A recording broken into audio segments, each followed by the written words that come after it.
Don't you just love technology?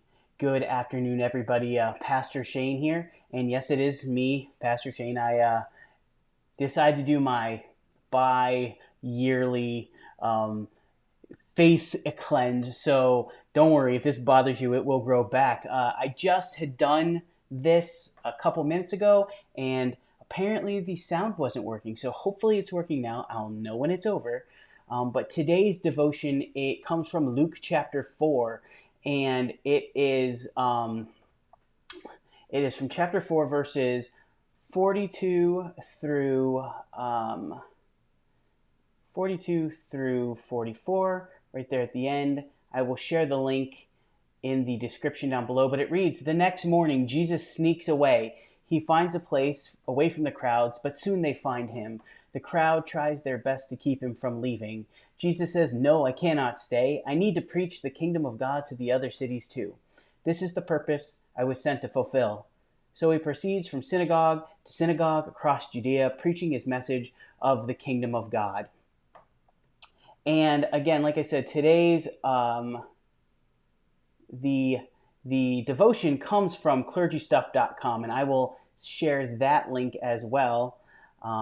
Let me pull this up again. I had it all open and then I closed it because I thought it was done, but it wasn't done. All right, so here the devotion reads like this. It says, "I understand the importance of having a personal relationship with Jesus. I really do. But I get frustrated when that's all people want out of him.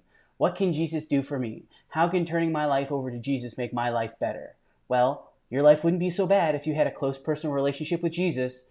And honestly, I have a tough time with a lot of praise music because it's focused on I, me, and mine. My relationship with Jesus is bigger than that. It's we, us, ours. It's a call to the world, an invitation into relationship with all of creation. Jesus wasn't sent just to preach to our city, the people that follow a certain faith tradition or hold certain beliefs. Jesus was sent for the purpose of proclaiming the good news of God's reign, a reign of love and justice for the oppressed, to all people, not just us. I need to let go of what I think Jesus can do for me and ask Jesus what he can do for the world through me."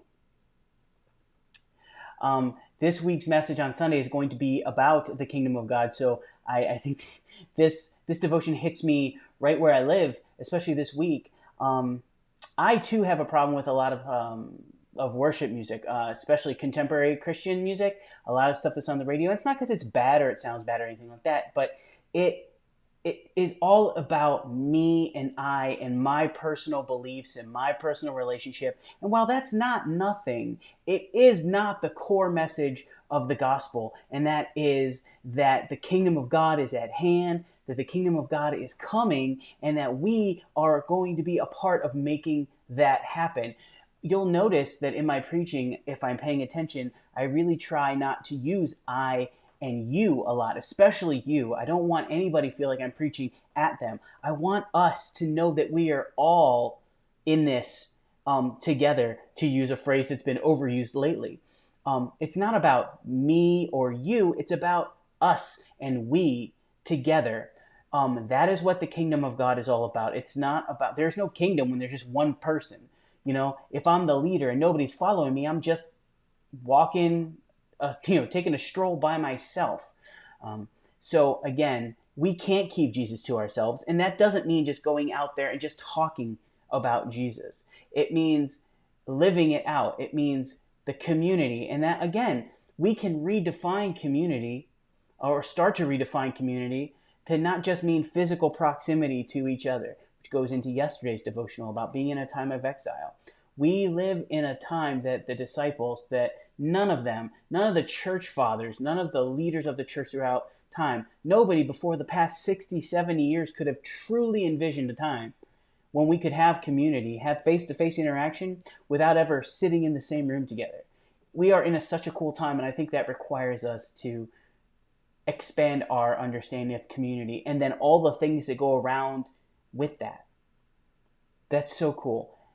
This devotion, I love it. We can't keep Jesus to ourselves. No, we can't, but it doesn't mean we have to be beating people over the head with Jesus either. So I hope that you got a little something out of this today. I hope that your day is going well, and if it wasn't before now, I hope it is now. Take it easy, and I'll see you again tomorrow with another devotion.